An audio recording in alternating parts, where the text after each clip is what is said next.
ಇಂದು MS Ramaiah medical ಕಾಲೇಜಿನಲ್ಲಿ ಸತ್ತು ಬದುಕಿದವರ ಅನುಭವಗಳನ್ನು ಒಂದು ಡಾಕ್ಯುಮೆಂಟರಿ ಮೂಲಕ ಪ್ರದರ್ಶಿಸಲಾಯಿತು. ಸಾಮಾನ್ಯವಾಗಿ ಸಾವಿರಾರು ಜನರು ಈ ವಿಚಿತ್ರ ವಿದ್ಯಮಾನದಿಂದ ಪ್ರಭಾವಿತರಾಗಿದ್ದಾರೆಂದು ಈ ಡಾಕ್ಯುಮೆಂಟರಿಯಲ್ಲಿ ಹೇಳಿದ್ದಾರೆ.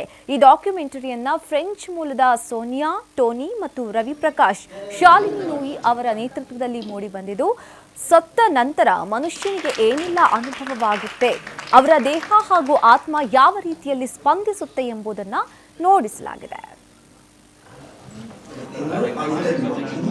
Sont-elles de nature hallucinatoire ou une réalité?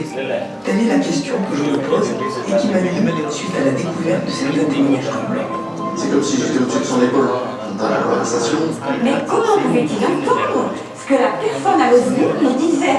Il n'y avait pas de haut-parleur.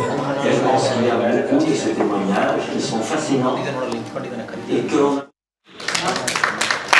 ಸಾವಿನ ಹತ್ತಿರದ ಅನುಭವಗಳನ್ನು ಎಲ್ಲ ಫಿಲ್ಮ್ ಮಾಡಿ ಒಬ್ಬರು ಫ್ರಾನ್ಸಿಂದ ಮತ್ತು ನಮ್ಮ ಡಾಕ್ಟರ್ ರವಿ ಪ್ರಕಾಶ್ ಅಂತ ಬೆಂಗಳೂರಲ್ಲಿ ಪ್ರಾಕ್ಟೀಸ್ ಮಾಡ್ತಾ ಇರೋ ಸೈಕ್ಯಾಟ್ರಿಸ್ಟು, ಆಮೇಲೆ ಫ್ರಾನ್ಸಲ್ಲಿ ಮಿಸಸ್ ಸೋನಿಯಾ, ಆಮೇಲೆ ಮಿಸ್ಟರ್ ಟೋನಿ ಅಂತ ಇವರು ಬಂದು ಅವರ ಫಿಲ್ಮನ್ನು ಇಲ್ಲಿ ನಮಗೆಲ್ಲ ತೋರಿಸಿ ಇದ್ರ ಮೇಲೆ ತುಂಬ ಡಿಸ್ಕಷನ್ ಮಾಡೋ ಹಾಗೆ ಪ್ರೋತ್ಸಾಹಿಸಿದರು. ಇದಕ್ಕೆ ನಾವು ರಿಸರ್ಚ್ ಮಾಡ್ಬೋದು ಅಂತ ಹೇಳಿ ಈ ಥರ ಡಿಸ್ಕಷನ್ಸ್ನ ಮುಂದುವರಿಸ್ಬೋದು ಅಂತ ನಾವು ಅಂದ್ಕೊಂಡಿದ್ದೀವಿ. ವೈದ್ಯಕೀಯ ವಿದ್ಯಾಲಯದಲ್ಲಿ ಇಂತಹ ಒಂದು ಅಮೋಘ ಪ್ರದರ್ಶನವನ್ನು ಫ್ರಾನ್ಸಿಂದ ಬಂದಂತಹ ಒಬ್ಬರು ಸೋನಿಯಾ ಅಂತ ಒಬ್ಬರು ಬಂದು ಇಲ್ಲಿ ಒಂದು ಪ್ರದರ್ಶನ ಮಾಡಿದ್ದಾರೆ. ಅದಕ್ಕೆ ನಮ್ಮ ರವಿ ಪ್ರಕಾಶ್ ಅಂತ ಒಬ್ಬರು ಸೈಕ್ಯಾಟ್ರಿಸ್ಟ್ ಇಲ್ಲಿ ನಮ್ಮ ವಿದ್ಯಾರ್ಥಿಯಾಗಿದ್ದರು ಮೊದಲು. ಅವರು ಕೂಡ ಅದರಲ್ಲಿ ಭಾಗವಹಿಸಿ ಅವರು ತಮ್ಮ ಕೆಲವರ ಅನುಭವಗಳನ್ನು ಅವ್ರ ಜೊತೆಗೆ ಹಂಚಿಕೊಂಡಿದ್ದಾರೆ.